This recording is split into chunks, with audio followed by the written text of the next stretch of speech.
Hello, ladies and gentlemen. Greg Michalowski from ForexLive.com. This is the Kickstart video. In the Kickstart video, I take a look at three of the major currency pairs: the euro versus US dollar, dollar versus yen, and sterling versus US dollar from a technical perspective. Today's date is August 1st, 2024. Happy August. Let's get started. Well, to start August, we did have the Bank of England cut rates by 25 basis points, but by the slimmest of margins. The vote was 5-4 in favor of a cut, with lots of people saying, and implying, I guess, that we'll stick our toe in the water, but we're not really sure about this, including the BOE governor Bailey. Sounds very similar to what the ECB's Lagarde did when they cut rates and then left rates unchanged in the current month, looking for a September cut down the road. The Federal Reserve met yesterday, and they kept rates unchanged. But Fed Powell left the door, and the Fed left the door open for a potential cut in the month of September. Certainly the market is pricing that in. We did get initial claims, and the productivity numbers for the second quarter favor the potential for a cut going forward. Initial claims moved higher, and so did continuing claims. The productivity numbers show higher productivity thanks to lower unit labor costs. Of course, the prior quarter, the labor costs were much higher than expected, or higher than expected, I guess. So if you can take the average of it, but the trend for the current quarter is to the downside. So it looks like the Fed will indeed cut in September. That has the market. That's what the market's thinking, 100% priced in. So if they don't, it would be quite a disappointment. Anyway, let's take a look at the technicals, because I promised that's what we're going to do here.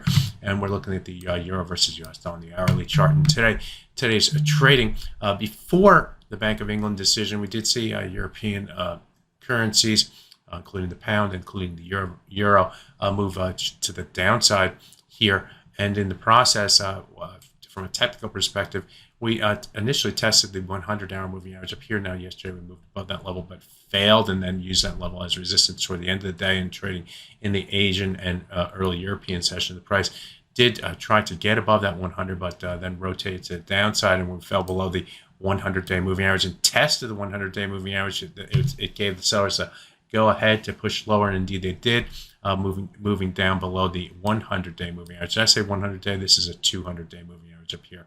So we fell below both the 200 and the 100-day moving averages, on its way down toward the 61.8% retracement of this move up from this June bottom, which was, by the way, 1, 2, 3 lows right here, forming that bottom, causing the market to trend to the upside. So the 61.8% retracement was sniffed at 1.07727 before moving back to the upside in the recent dollar week data coming out of the U.S. And perhaps the rebound off of the Bank of England's, sort of, we'll cut rates, but type of decision has sent the euro back to the upside, and also the pound. We'll talk about this in a second, and the dollar to the downside. So, but this 100-day moving average will be a barometer for our trading. Recall from just 2 days ago, the price came down to that 100-day moving average, found support buyers. So the break to the downside here is probably a disappointment, but the question is, can we stay above that 100-day moving average? As you can see, we rotated back down toward that level right now. It'll be a key barometer for trading here today. If the price can hold above it, look to get above the 50% and then retest the 200-day moving average up here. That would be the next target on the top side. If we break back below the 100-day moving average, maybe all the idea of a lower dollar is off, and we start to rotate back toward the 61.8% retracement. Let's take a look at the dollar versus yen next, and I'm going to take a look at the 4-hour chart. Why?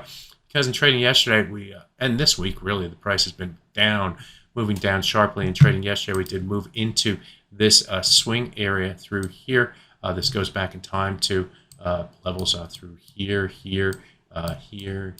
It was a resistance and then support a number of different times. It was support and then broke below the level here and moved to the downside. We moved back up to the level found modest sellers before breaking higher and moving to our high prices through here. So return back to that level in trading in the early Asian session. We broke below the low of that at 149.20 and moved right down to the 61.8% retracement of 148.53. That target on the downside is of the move up from going all the way back to the December low right here to the high price that we saw in the month of July, right? Just last month. The 61.8 held at 148.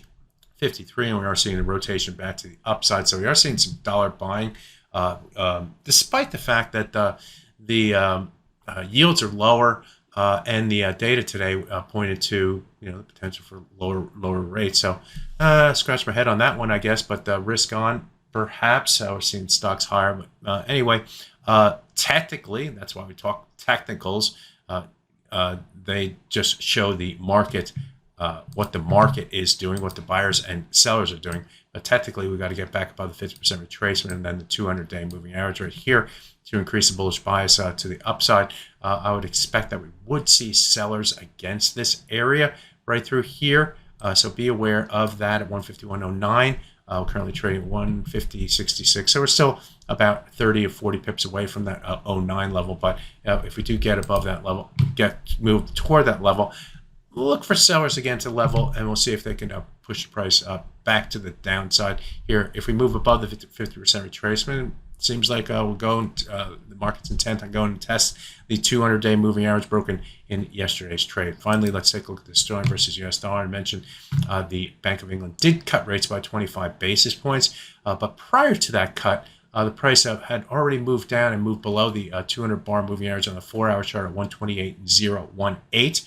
So it was on its way to the downside, but then continued that move off of the rate cut, moving down to test the 38.2% retracement of this longer-term move to the upside from April low to the high price that we saw in the month of July. 38 came in at 127.59. The low of this swing area, going all the way back to this period down through beginning of the year, January. You can see the number of different times the market came within that area and found either support or resistance.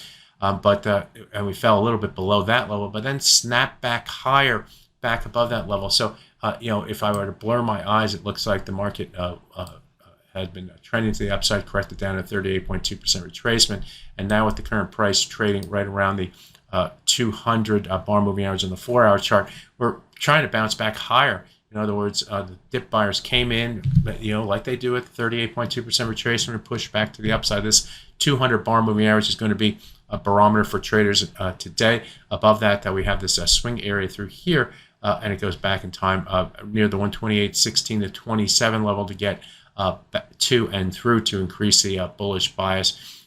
All this consolidation at the beginning of the week near the 128.60 level, above and below this trend line. This whole area right here is a congestion area that could see some problems above, or should see some resistance above. So be aware of that area. But right now, the battle is right above and below the 200-bar moving average on the 4-hour chart. We'll see how all that plays out going forward. So there you have it, a Kickstart video to start your trading day. That's some of the major currency pairs with lots of fundamental news as a appetizer. My name is Greg Michalowski. Good fortune with your trading. Bye-bye now.